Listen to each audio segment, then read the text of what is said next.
And now, the international Vienna for everyone. And now, the international Vienna for everyone. We're still developing a studio that it fits 4 people, but we have 2 microphones today, so if you see any gap in the audio, please excuse us. We are working on it, under construction. Yeah. Who was the first one of you guys to move to Vienna? I think me and Kevin moved more or less at the same time. We actually went to the same high school, and that's where we met. In Albania? Yes, where? In Albania, in an Austrian high school. Austrian hotel, yeah. In Shkodër. Oh, you lived in Shkodër, both of you? Yes. Oh. Yes. And we moved here 2013, if I'm not mistaken. We've known each other since 2006. Oh, I like that sound, Brendon. Yeah. Maybe we should do it. Small correction. I didn't live in Shkodër. I went to school. But don't forget to speak to the microphone. I hear you. You just speak to yes. Sorry, Kevin. Sorry if I'm the chair a little closer for Kevin. You're right. Yeah. I was trying to avoid that, but apparently it's unavoidable. Don't worry. Just think of me as I'm the microphone. Don't try to look at me. Don't worry. I hear you. Sure. So yeah, me and Kevin, I think we moved at the same time. As for Brendon, I'm not sure what month. I think maybe some months apart, but also more the same year. Yeah. 2013. Exactly. In October. But did you all know each other? No. I mean, they only knew Kevin each and other. Agron. I didn't know them. We knew each other for 6 months, 2007, 6, something like that. 6 years? 6 months, 6 years, sorry. And then I went to Klagenfurt, not Vienna. He moved to Vienna. And but we kept in touch, of course. So, and Brendon, I knew him, and then 2-3 years ago, I'm not Just sure. don't forget to speak to the microphone. I'm always. sorry. I don't remember when I met Brendon actually, but maybe 2, 3, 4 years, something like that.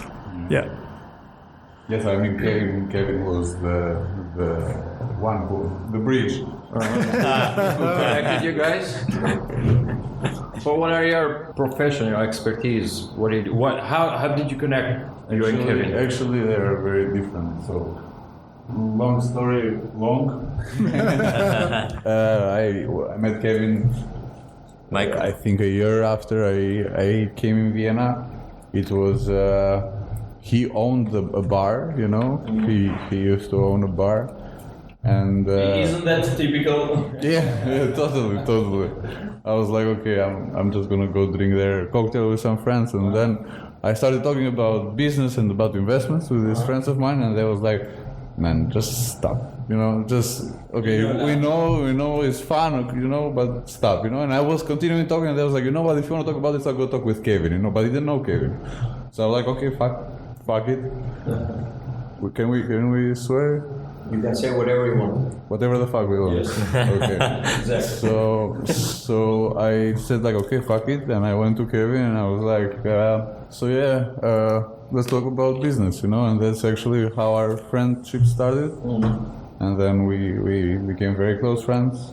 Actually connected with Brendon regarding investments in cryptocurrency or other stuff or other investments. And that's where it all started. I actually did also some early cryptocurrency investments. As I said, I was always curious, trying things out, and the bar was one of those things that I always wanted to try out. And we connected from there. I actually got my first car with... You can put the microphone on your side when you talk. Oh, okay. The microphone, yeah. All right, go ahead, yeah, sure. I actually got my first car with the money I made from cryptocurrency. I was very lucky to be an early adapter. I also used to mine a little bit, and yeah. And what was the crypto that bought you the car? I bought Bitcoin and Ethereum since the early beginnings. I bought Ethereum with $10 a piece. Wow. How much you sold it for? 1,500. We want to know how much you made. 1,500, but I'm not telling you how much I bought. All right. So I bought it with 10 and sold it with around 1,500. Oh, that's a good deal. Yeah, absolutely. I mean, yeah, it's just one of those deals that you get really lucky. I mean, it wasn't like so it was lucky. particularly skill. Yes, you have to admit that it was like, of course, as I said, you have to be curious and try things out, and 99% of them don't work, but the ones that work, they're really good. So you can say that basically investing in crypto, it's mainly gambling?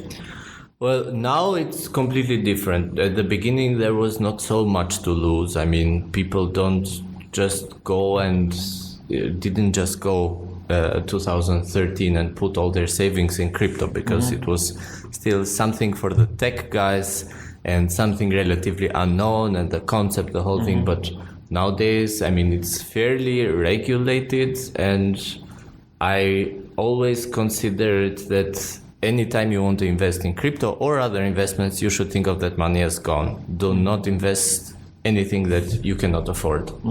That's my take on it. You can get the microphone on your side, Agron, and tell me sure. What was your thing, your first things when you moved here, and why in Klagenfurt? Never heard of. You have never heard of a foreigner Klagenfurt? moving to Klagenfurt in general. Well, now you have. That's where you go if you love cows. I moved there because I had some relatives there, and they suggested me to come and see Klagenfurt. I saw it, I looked at the FH, and I said, okay, why not? So that's why I went there, and I finished 2 years of FH, and then I wanted to move, of course, to Vienna. I was sick of. Klagenfurt is nice in summer, this time of the year, and spring. But during winter is dead, basically. The nice thing of Klagenfurt, at least during my time, was the Erasmus students. That's where the city was very lively. But then when they went home, like, you had to be only with yourself, and everyone knows that's a struggle. And then I moved to Vienna because I found a practicum. I got a practicum at the Austrian Institute of Technology, AIT, as it's known here. It's a research institute. I think it's one of the biggest, or if not the biggest, here in Austria. What were you doing there? What was the research? I was part of the cybersecurity group. So I was part of digital safety and security. I had studied, how is it? I've never thought of it in English, but network and communication technology, basically. And I found a practicum cybersecurity group. I worked there for 6 months because that was the duration of the practicum, and then I told them I want to stay, and they were nice enough to say okay. And then I stayed there for 7.5 years. Without changing jobs and everything? Doing nothing else? You can say doing nothing else, but there was plenty to do there because it was a very interesting, because it's research, it's not normal industry work. Yeah, but I mean, you didn't have. No, I didn't change. No. It was full time. No. Full time. Yeah, it was full time cybersecurity, but there were many interesting, because in research it's project based usually, and there are many projects where you have different roles in the projects. Mainly, I did development work, cybersecurity work. So it was very interesting, and I see that period, even though it's 7.5 years, it's quite long when one thinks about it, to stay in a job, even though if you take Austrian standards, it's not that long, in the sense that people don't move jobs. They are very conservative, 25, 30 years, which that always struck me as curious. Let me put it like this. It's funny because it's something even more curious. I had a guest a few episodes ago, a friend of mine. He's half Japanese, and he was telling me that in Japan it's totally uncommon to change jobs at all during your whole lifetime. People don't change job, almost never. Like if you change job, it's like you quit university or something, and people are going to judge you if you're someone that changes jobs. I think it's also a bit of reflection of the culture of the place you are in. Okay. One can infer a bit that Japan is a bit conservative. It's not that I know a lot of, but you can. And then also it's also a bit conservative, so moving or rapid change is not a characteristic of this culture. Where, for example, if you put it against Americans, change there is the rule, hence you do it. But Austria is somewhere in between, I would say, because also here people don't like to change things a lot. They are also a bit conservative, and as you were mentioning about not changing jobs, so often it's part of the culture, of the Austrian culture. So But they don't go like, I don't think the whole life. Maybe I've never met someone who worked their whole life in one job position or in one workplace. But they work there for 30 years, and 30 years is quite a lot. That's almost... When you think about it, it's quite a lot. Nevertheless, after 7.5 years, I got... It's not that you get bored in research, because there is... Can you put the chair maybe a bit more closer so you don't forget? Yes, there you go. It's not that I got bored, because in research you can always find new things to research about.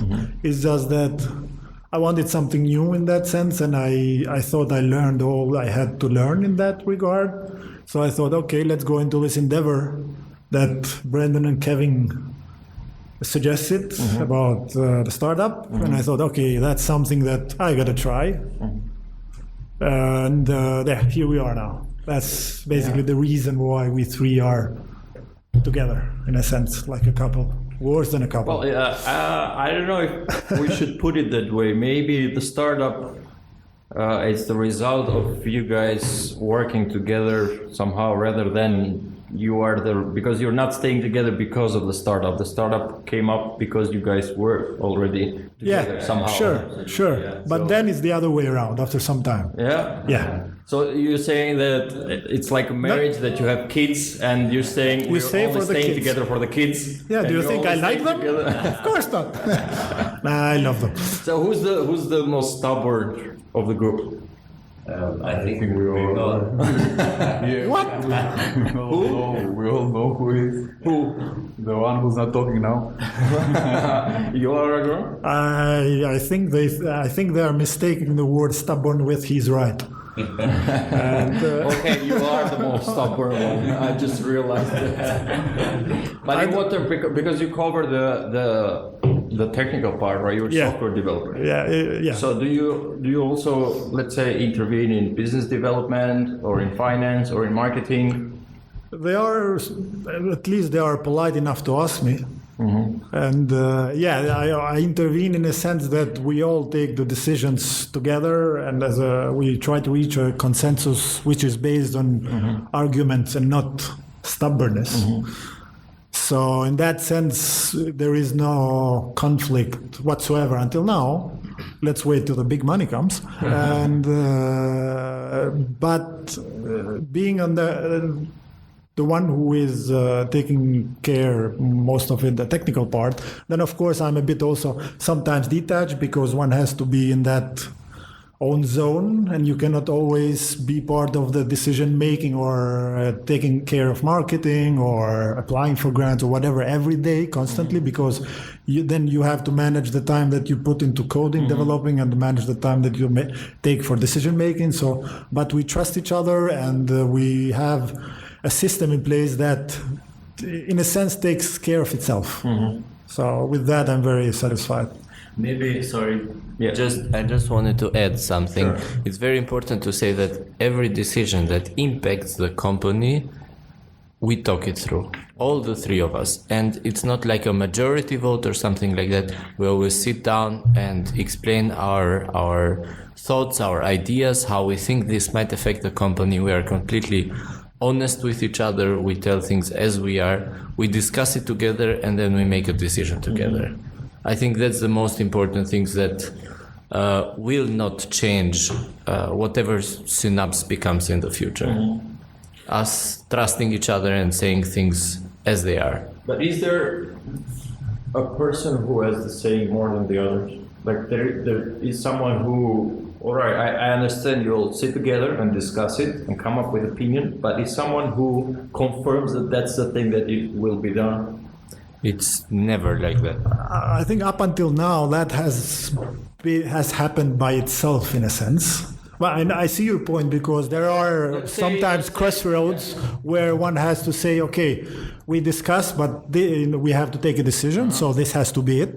Up until now, that hasn't happened per se. It has not happened explicitly, in a sense. However, it, as I said, it has happened by itself, in the sense that the problem has been resolved by the way that we understood that this thing has been resolved now by us talking. And not only that, but the other most very important thing is that we have very clear segments that we take care of. So what Kevin takes care of, what Agron takes care of, what I take care of.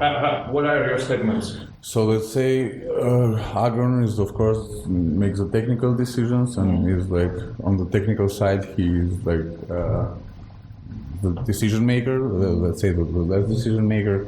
Kevin is like the guy who has the contact with the outside world, so to speak. Like what is the bridge between Synops and investors and clients and so on. And I'm more on the product side, on the design side, and so on. So in the end of the day, we know that so we have these clear segments. But so far, because we are of course discovering this all, you know, like we're not on our 10th startup. It's our first startup, and we feel much more secure to ask each other for opinions, also if it's on our segment, and that also shows that we, in the end of the day, we talk it through, and we get always, like so far, we get the decision that we all of us are in the same opinion, you know, and we want to keep it like that. But what's the thing with Synops? So how did it start? Whose idea was it, first of all? So Synops, actually first it was not called Synops. It was called the Rook, like the rook in a chessboard. What's that? Rook in the chessboard, chess piece. It's like a chess. The rook, Torah. Which one is it? It's one Is of a the tomb. The one in the angles. Yeah. Who only moves straight. Yeah. Yeah. So it was Rook. Why? In the beginning, because the idea of the whole thing came while we was playing chess. So we love chess. We play chess very often. It's the only distraction we have on our working time. So we was playing chess. We was talking about it, and we was discussing, I think, with Agron, like which is the second most powerful piece after the queen, I think, or something like that. It was, you know, and. Of course, now it's obvious that it's the rook, you know, but at the time it wasn't. We had like discussion if it's the bishop or so on. So we decided it was the rook. It was the first decision we made, all the three of us, and that's why we wanted to go with rook. And it was actually completely something else. It was not what Synops is today. But yeah, and actually, very interesting fun fact is that Kevin has built like a chessboard by himself. And that was a chessboard that he was playing on at the time.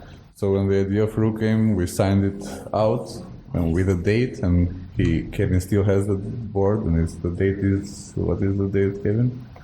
25th of May 2021. Yeah.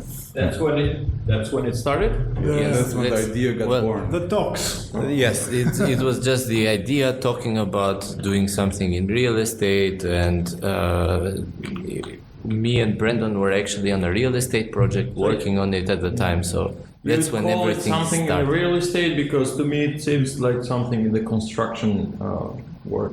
Which The construction is like a segment, a sector, under sector of the real estate development industry. can you explain how it works? What is this thing anyway? What is Synops? Yeah. Of course. So the idea of Synops is that, like, Just don't forget to talk to the guys Yes. that are and girls that are listening. here, guys and girls. The industry is the real estate development industry, meaning construction, architecture, planning, engineering, and so on. It's a very fragmented industry, and it's like the second largest industry in the world, the second least digitalized one, and Which one is the first? finance. So finance is the first industry, banking systems, and fintechs are like... I think he meant which is the first least digitalized one. That's what the first least digitalized one. Why is Sorry. finance so bad? No. The first least digitalized one is hunting. Okay. Yeah, that's it. Apparently, it has an industry. I didn't know about it, statistically speaking.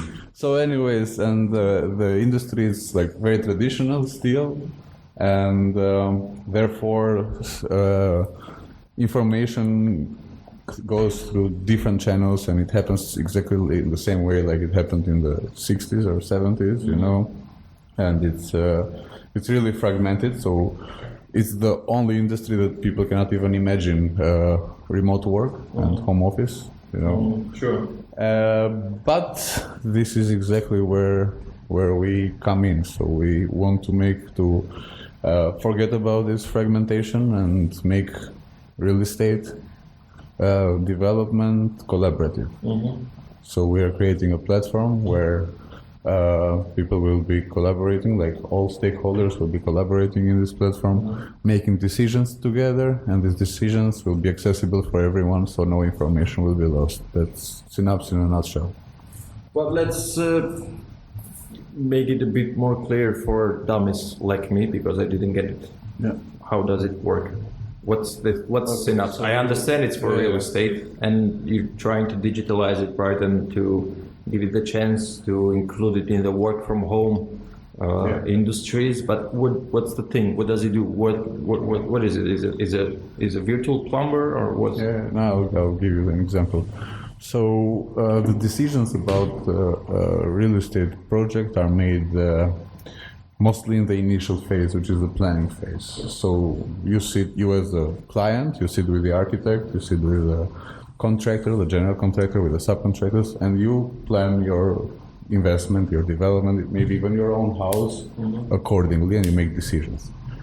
Now, to make these decisions, all decisions happen on top of a plan. So you have to have a plan, you know, you have to have a concept plan, and this plan develops through decision by decision. You know, you then decide to add something, to take something off, and then slowly takes the final form. Now, this decision now need constant meetings,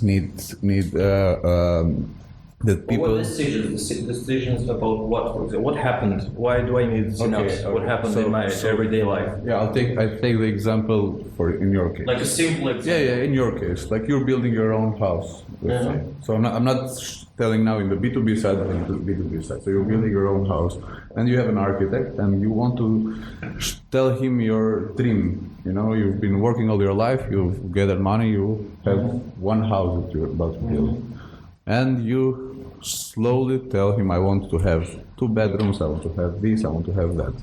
The architect creates a concept for you, creates an idea like how the design will look like.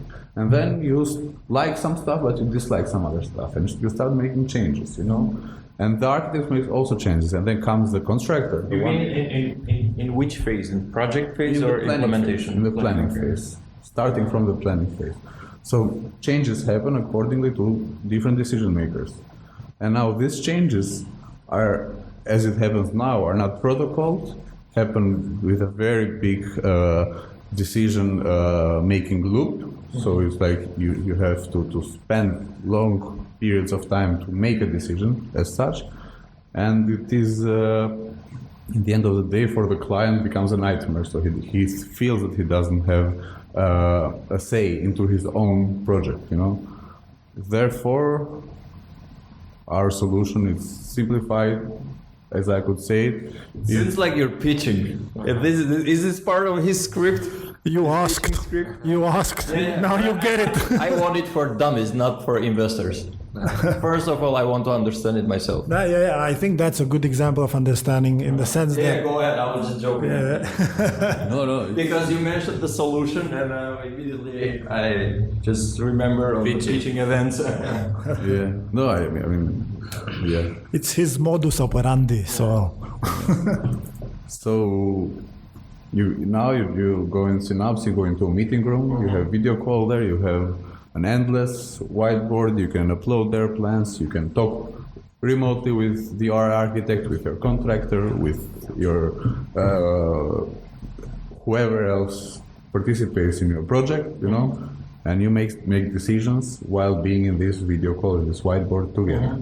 These decisions can be protocols, and you can go, even some new subcontractor who will come, let's say 1 month from now, he will have access to all these decisions. So he will not be uninformed about in which stage the project is, what happened so far and what will happen, but he will have this information because you document it and protocol it in the platform. So it's like when you say this, it comes to my mind that it's a database. You could call it as such. Like we had so many names for our platform. I even heard that it's like logistics, like data logistics. You can call it there. You can call it a database of information, of decisions. Okay, but the reason why it makes things easier is because there's a database and everything is already explained there, like a folder, or what's different? Maybe I can pitch in here. In a sense, everything has to have a database. I know it, right? No, it's not. No. It has a database, but the platform in itself is not a database because it has business logic on top of it that facilitates the processes that Brendon just described. So of course all the information has to be saved somewhere to be protocoled and to be used later on, but that does not reduce the platform itself into a database as much as Facebook cannot be reduced into or Messenger for that matter, into a database just because it holds the information. It's what the features that it offers for the communication, for example, that's the app. In our case, it's facilitating and enabling a better decision making and communication between all the project stakeholders. This is what we sell in a sense, or in all senses actually. Yeah, that's more or less. Maybe could I also add another example?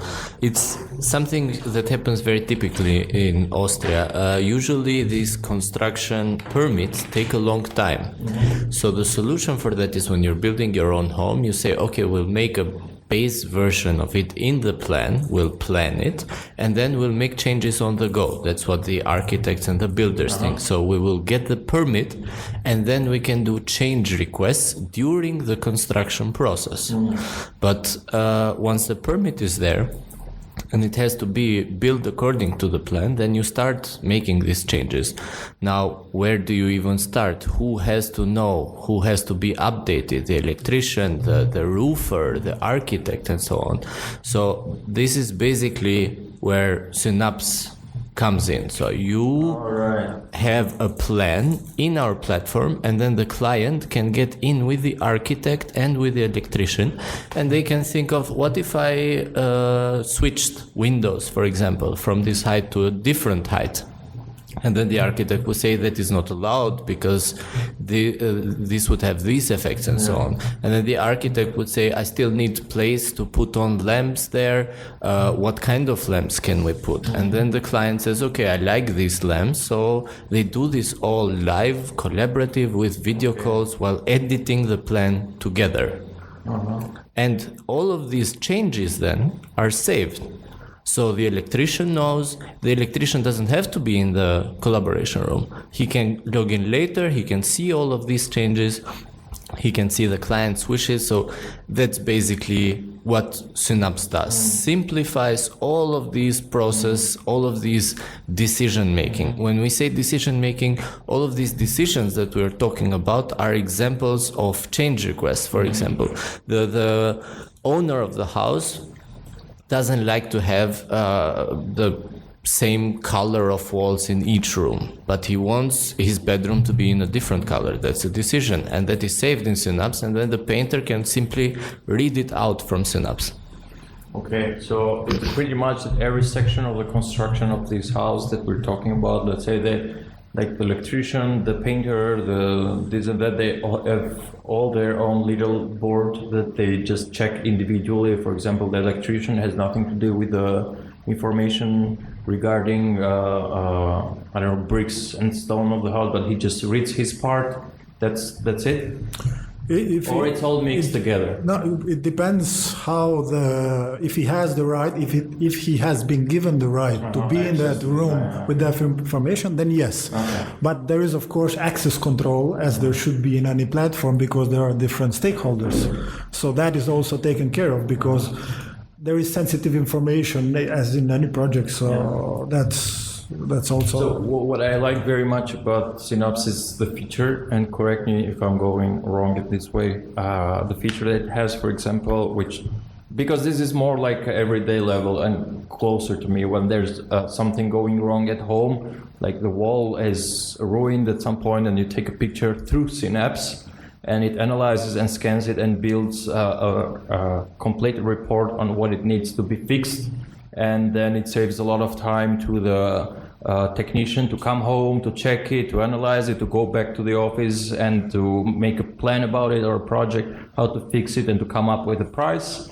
So it saves all this time, and then it just sends the solution ready to the worker, and he has it in his computer, and it just comes one day with an appointment and fixes it. Am I correct? Is this feature in Synapse? Yes, you just told a governmental secret now. Because You should have told me that before. our mistake. It's all right. No, this is a feature coming. Maybe not as soon as it might sound. You know, it's not coming this year for sure. But yeah, we're building such a feature. I'll not go in the details of it, but yeah. Okay, so How we're building I that, fucked up, right? No, you didn't.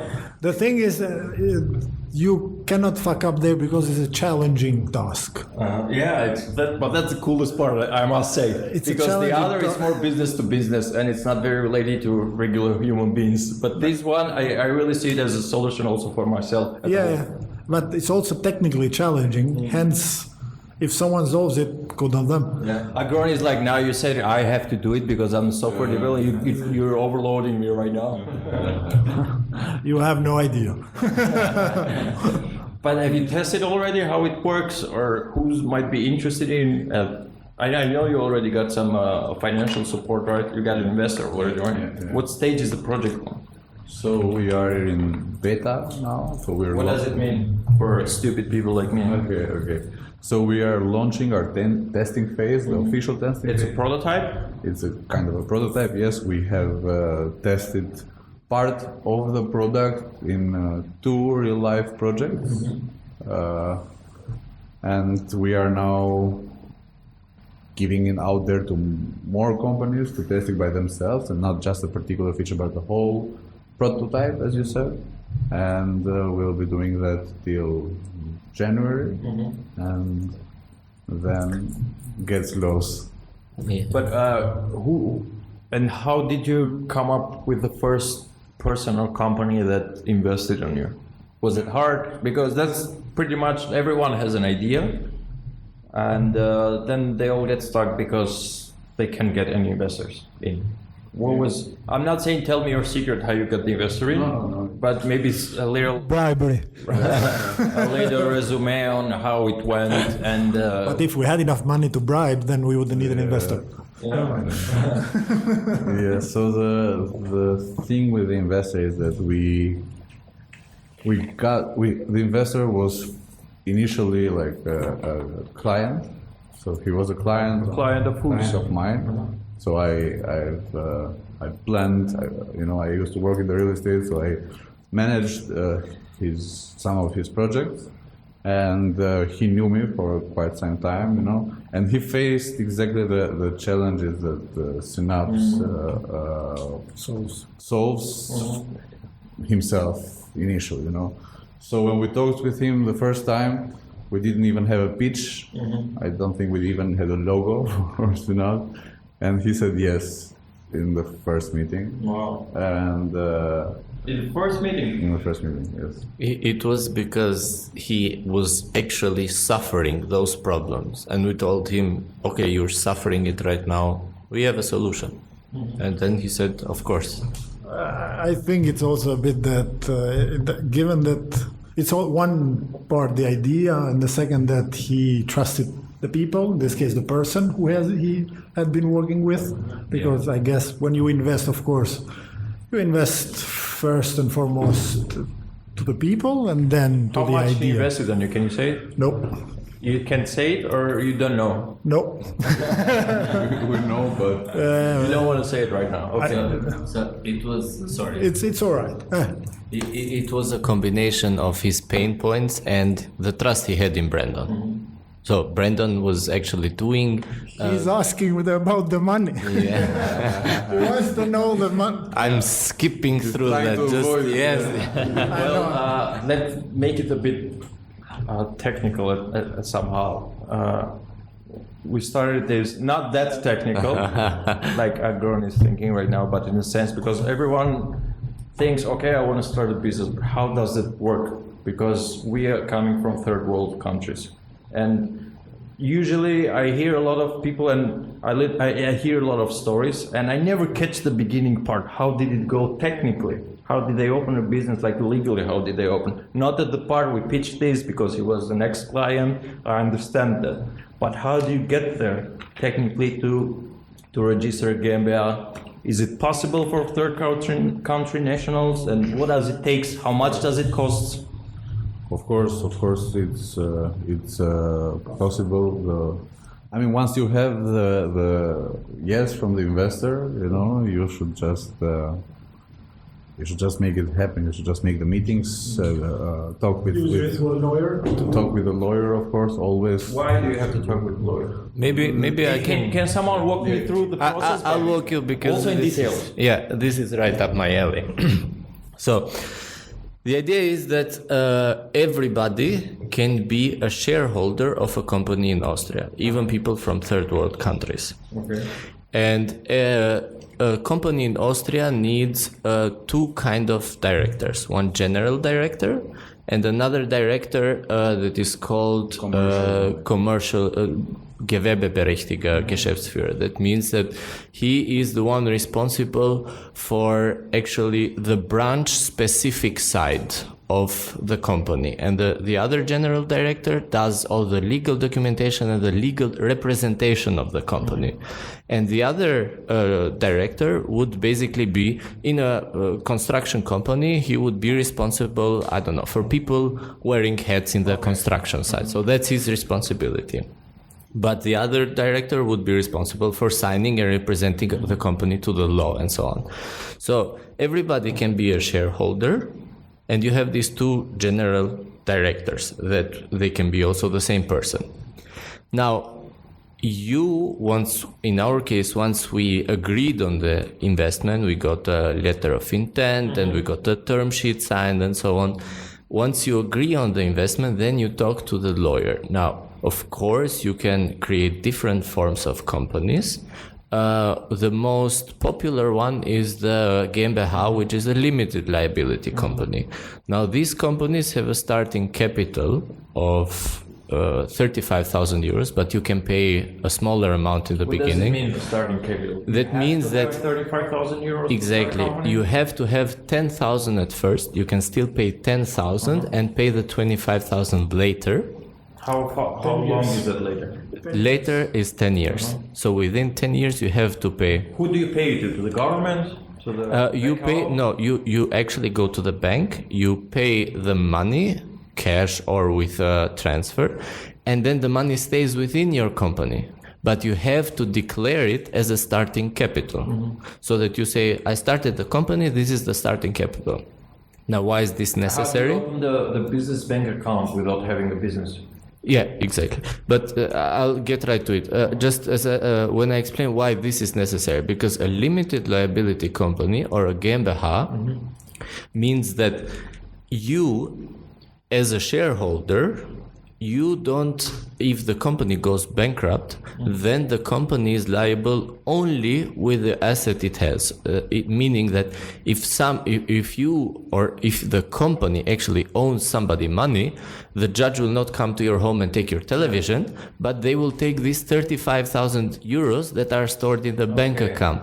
So that's even if you have, even if the company owes somebody 100,000 euros, the judge can only take these 35,000 euros. So somehow that money is blocked and... It's not blocked, you can still use it. You can use it? You can absolutely use it. It's just a starting capital that serves there as a sign that you have the money and you're starting the business and so on and so on. Now, when you get the term sheet signed and everything, then you say, okay, I'm going to talk to a lawyer because you need some kind of contracts. Like, for example, the general director agreement. Like who is going to represent the company to other institutions, to the state, and so publicly. on. Then you have... Publicly in your company? Currently it's Agron. Okay. And then we have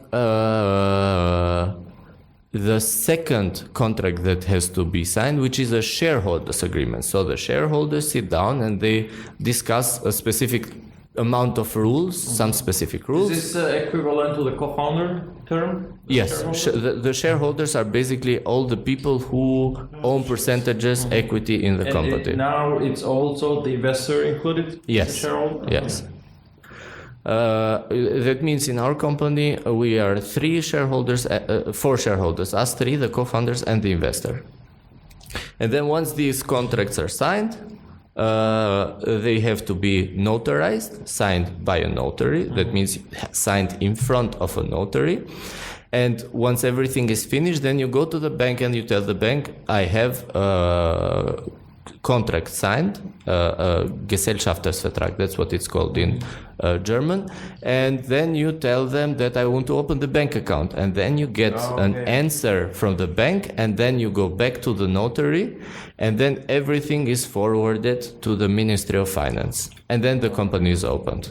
So first step is first step is actually lawyer with the contract. Get some fucking money. Yes, exactly. That's the very first step, as I understand. I think you can't do anything if you don't have. So basically, you can't start a company if you don't have money. You can only be self-employed. Yeah, and if you notice that's quite a lot of bureaucracy there, yeah? There's a lot of, and it changes a lot from the United States. Yes. So you can start a company 20 in 35 euros. minutes. And for $30. Yeah. I think that's a hindrance. So why then is Austria getting all this fame for startups, and especially Vienna, while they're doing the festivals, while they're promoting, like, is almost becoming, as they say, the house of startups. Everyone is starting from Vienna. Why? Because they have public funds. Just that? Yeah, you should understand that there are two different institutions. So it's like, first of all, the city of Vienna and what they do, and also the second institution, which is like the government. The institutions which are in connection with the city of Vienna, like the Wirtschaftsagentur Wien, Vienna Business Agency, and so on, they have interest that it will not be so difficult to create a startup or a company in general in Austria. That's why they came up with the startup package recently. Actually, it was last week, I think, the date of the approval, and I think it was approved. I'm not sure about this. I don't want to lie, but I think it's still draft maybe. Yeah, and one of the points in the package is like the flex cap, which means a flexible capital for creating a GmbH, and that's around 10,000, and 10,000 is like the full capital, but you get the flex cap privileged, and you have to pay just, I think, like 5 or 2.5, I don't know, 1,000 euros. So it's, I mean, of course, from 35 paying 5,000 in that sense, it's a big difference, meaning that the institutions like the Vienna Business Agency is pushing this to happen. I just add a comment. I think it's being a startup hub does not necessarily mean that the startups have been created here. Meaning that there are many startups from Hungary or all from different places, but they come here, of course, in search of money for investors or for mentoring or for whatever they can get, basically. But that does not mean that they have gone through the same tiring process of creating a company here, because to be honest, it is a bit tiring for this very reason that I said, bureaucracy. And the very fact that you have to have 35k, okay, you have to put 10k, but you still have to put the rest 25k after some time, and it's not a good incentive. I would say it's quite. But does it make sense at some point? Because I might have a great idea for a startup. I don't need that much money to start the GmbH, because it might be something that I do completely on my own or in a small team. And you can say you become self-employed. No, but that's very limited for the capabilities and for my idea, because the idea could be worth millions and the startup could be worth millions, or the product itself. Why do I have to have 35,000 or 10,000 anyway? Yeah, that's a hindrance in my opinion, and that's incentive for creative people and intelligent people to go elsewhere. And I think that's why people love America in this sense. Business terms? In business terms, because you pay $20, you have your own business. Here you have to have 35K. That's a hindrance, in my opinion. And that's without even mentioning the costs for the lawyer or for the notary, and those add up. Can you mention some numbers regarding that?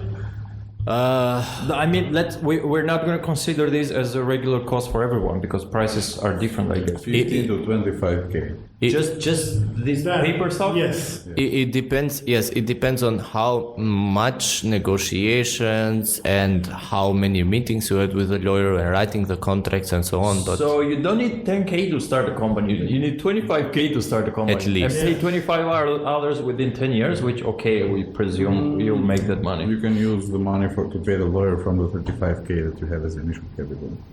If you have 35K as initial capital. yeah, so We're so, yeah. considering like most people don't have it. Yeah.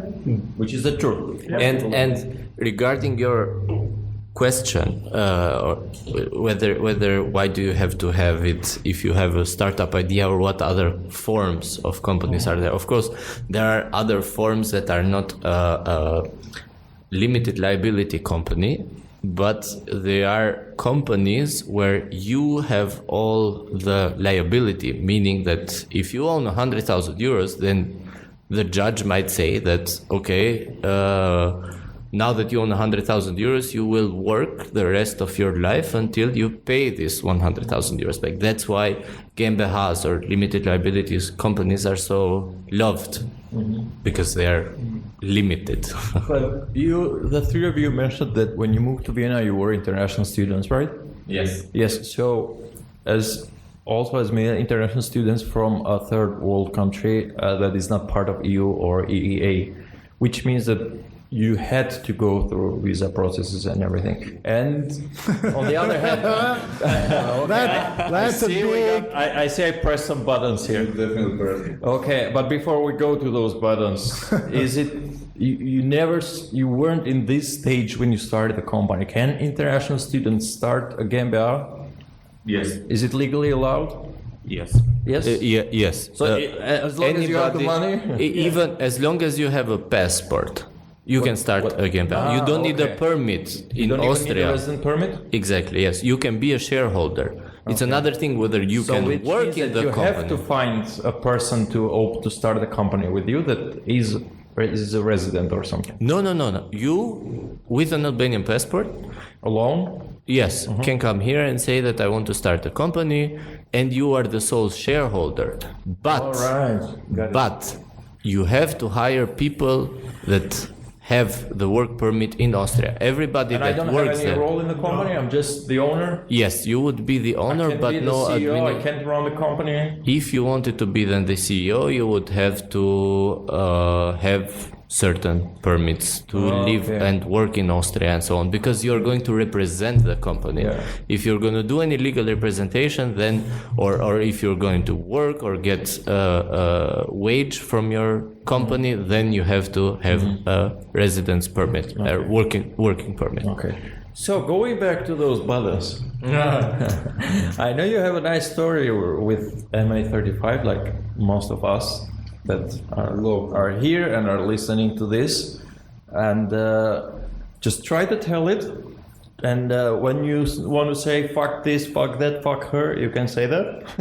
Feel free, just express yourself however you feel about it. If I still want to stay in Austria, I will avoid that, you know.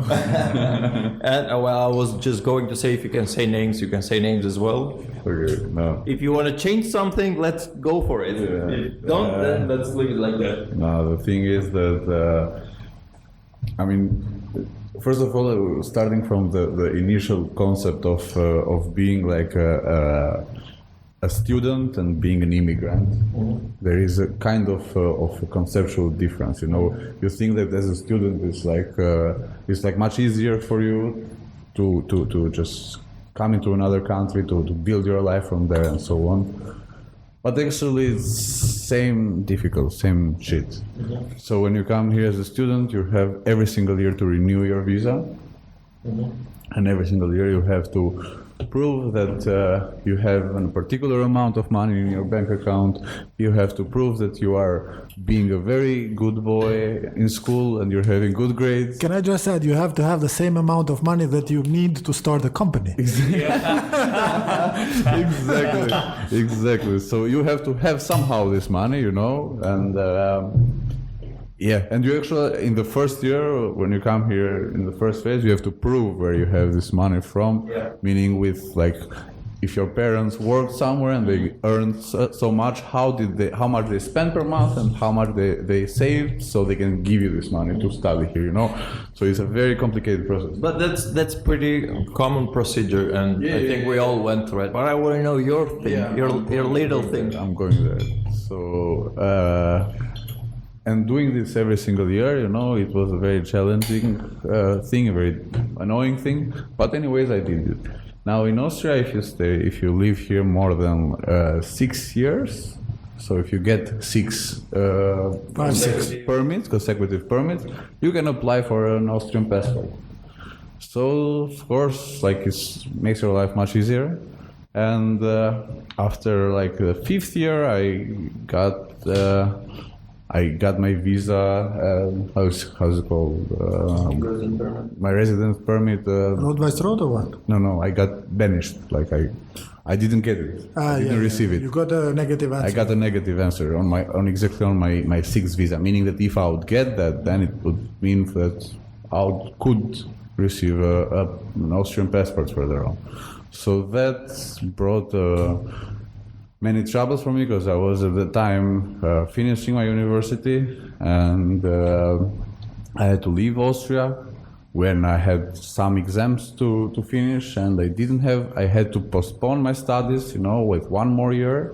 But did you get a reason why you were rejected? The reason was that I was more working than studying, therefore I didn't finish all the exams that I had to finish.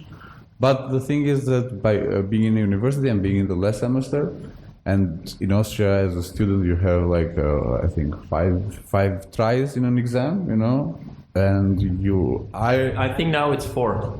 4, yeah, crazy. So yeah, and knowing myself, I start shaking on the 2nd try.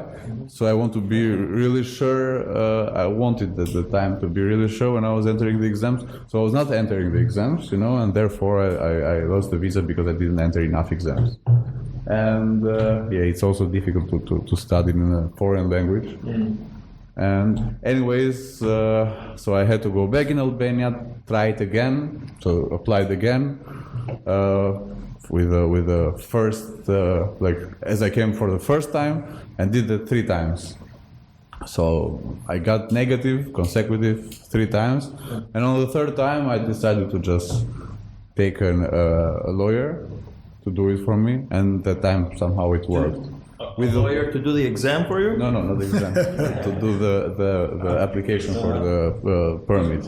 Do you have the number of this lawyer? Yes. So the thing is, 3 times I tried by myself with the same documents, and exactly on the 4th time when the lawyer tried it, it worked. So I got my permit. Anyways, I came, I got my residence permit, I finished my studies, and then I had every single year to renew my visa with the company that I was working for. And yeah, it's a difficult thing. Did you skip any part that was more interesting, or you don't want to say that? He wants to know the meat. It's more motivational, but you can't just say that you didn't skip anything.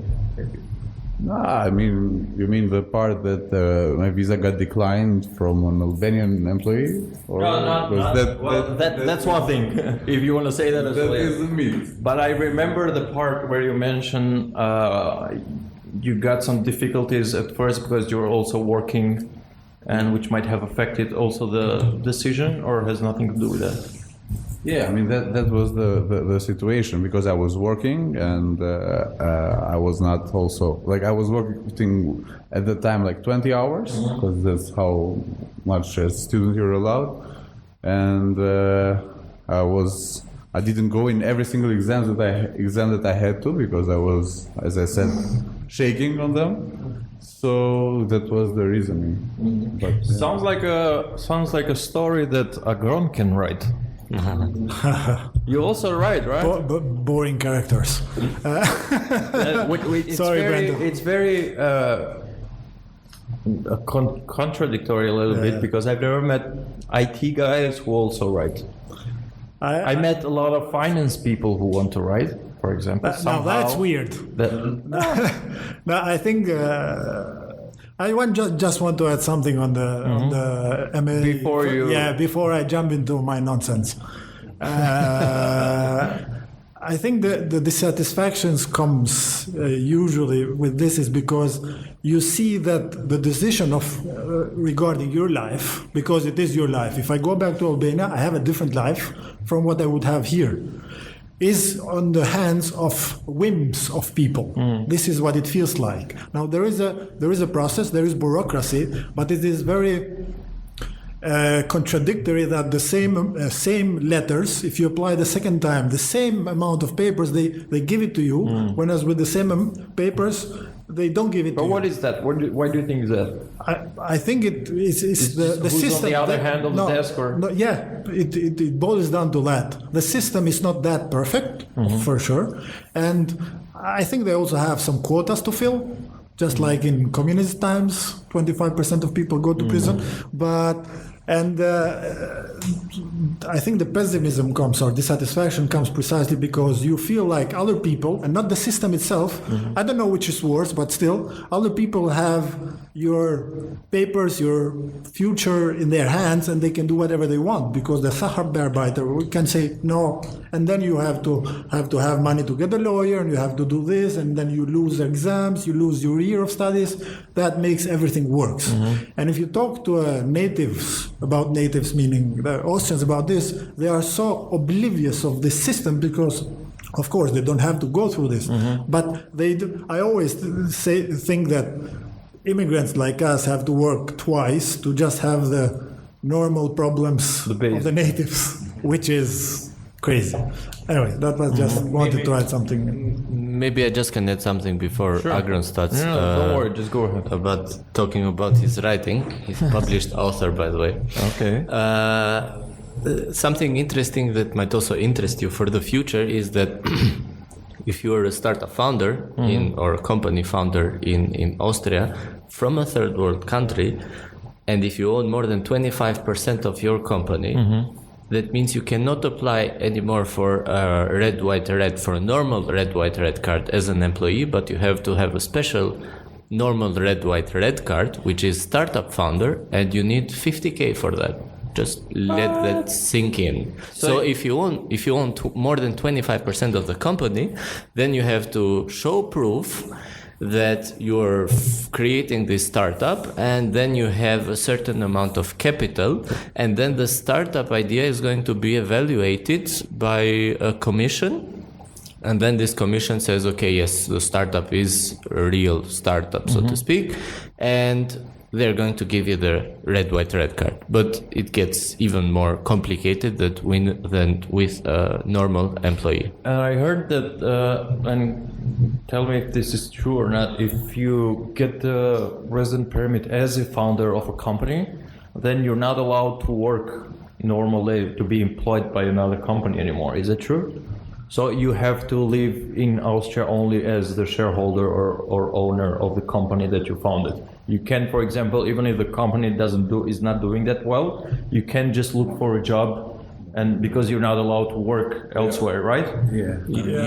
You can switch. Like your red, white, red card is connected specifically to one company. After 2 years for working for that company. So also when you start your company, you are anyway with the red, white, red card connected to your company that you started for 2 years. Yes, and so you're somehow employed to your company. Exactly, and after 2 years, then you can get a red, white, red plus, and then you can basically change to other company. But if you want to change in another company during these first 2 years, then you have to reapply. Then you have to reapply. You're like in prison for Beautiful process. But let's talk about better. You don't think it's fair that this system of having someone stuck in one company for 2 years? Well, fair, define fair in this case. I don't think it's fair for the people who just want to work and have a good life and are working. But hiring hours a someone day. is expensive, so also the companies might have some security when they do the resident permit for an employee. When they bring him from another country, they spend a lot of money. A lot of companies also finance relocation. True, I would counter argument that they also win a lot of money because of that employee in general. I would think That somehow not technically they don't earn money because of that. Employee. well, I can tell you an example. For example, Then the employee can negotiate the salary, if whatever they think it's fair for them. But the thing is that everyone who comes from another country really doesn't have the will to negotiate, and also the knowledge to negotiate. And they don't with want to corporate. because it's very dangerous. They just want to have the opportunity, and sometimes they go below their skill level in the sense that they get less than they deserve just because they want to be here. And of course, it's not nice being linked, connected, chained to just one company because you want to have your options open just like everyone has, and you want to be looking for other options. But looking for other options means that you have to go through that process again. And we all know that that process is painful. Maybe you get a negative answer, so you don't do it, so you are stuck. Are you, the three of you, all done with the 2 years of prison? How do you mean? That you are stuck in the company for 3 Me, years? I am saved. I have a The permanent resident permit. Yeah, and so in this case, I was lucky. Let me put it like that. I don't have to go anymore through these, except All right, we got a lot of technical, and before we go back to your writing, which we will start, and I want to know a little bit, what do you do besides work? Because we talked a lot about work, but how do you have fun? What are your hobbies? Are the three of you married? I am. Engaged. Happily, I might add. So we got. If she's listening, happily. So you don't have hobbies? Oh yeah, we Just do. kidding. Tell me about the hobbies. Starting with Brendon on my left side here. I mean, actually, that's a very good question because, especially now in this time that we are like so 110% focused on our startup, I somehow start forgetting my hobbies. You know, like now I can only name chess. Like we continue, we're still playing chess with Agron very often, but actually I don't remember it anymore because I feel guilty if I invest time on something else that is not Synapse. Somehow it's something psychological, I think, but yeah, that's the truth. He's showing his commitment. What about Kevin? Well, I try to stay active and do a lot of sports like biking, running. I love swimming and You do running? diving. Yes, we ran a half marathon. You with did? Agron. This year? Yeah, I was there as well. Yeah, last year. It was 2022. Yeah, The 39th City of Vienna Marathon, right? Yeah, if I'm not mistaken. Yeah. What yeah. was your time? I think it was just under 3 hours. Nothing spectacular. It just, Of course, yeah. Yeah, we just normally finishing it. Yeah, and maybe something interesting is that I sometimes go bow and arrow shooting. I find that something different and. You know any nice spot here in Vienna? So we can Yes, go? there is one spot in Kallenberg where you have fake yeah, I know animals that. there.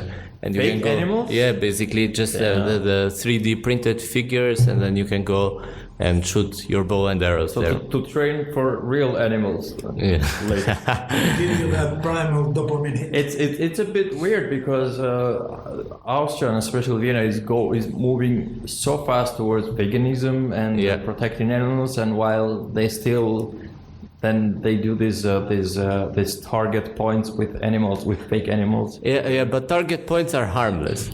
They are harmless. Yeah. But they have also harmful stuff, you know, because they have amazing Jägerverbände, like this, how is it called, hunter association. Yeah, Associations, you know, like it's like that's traditional. That's in their culture, and I mean, yeah, that's the two sides of the coin.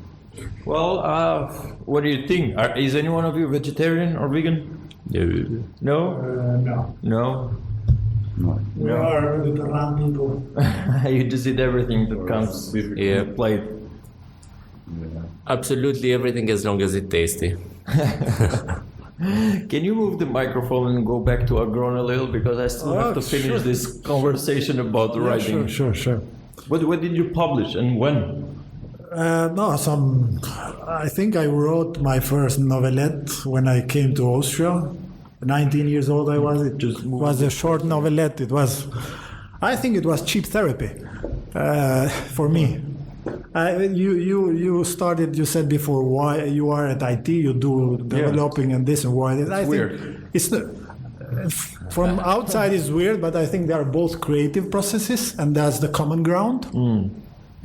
And I chose IT, but in a sense, and that's so cliche, I get corny goosebumps. Writing chose me. But it's true in a sense that I always I have this urge to just do it, and I do it. I published that novelette 10 years ago now. God, time flies.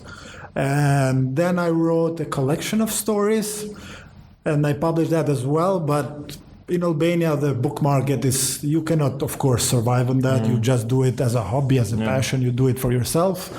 And then I focused more on my career developing, but of course I still continued writing and reading, whatever. And I just have whatever. Nowadays, as Brendon, I feel a bit guilty if I do other things, but still I try to keep reading on my tram. What are you reading right now? Dune by Frank Herbert, Dune? the second one. Yeah.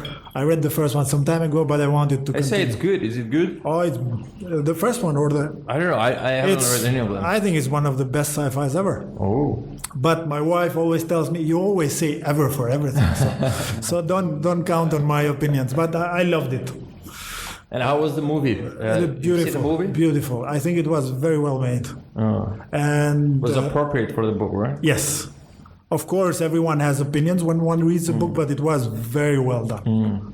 They say this Oppenheimer is going to be great. It's opening next. Yeah. I'm going to I watch the cannot premiere. wait You to going? watch it. Yeah, for Yeah, sure. it's good. It's starting from the 20th of July, and I already got a ticket at Burkina. Nice. Where are you going to see it? I don't know. I still haven't decided, but I'm still double-minded in the sense. Do I want to read American Prometheus, the book it's based on?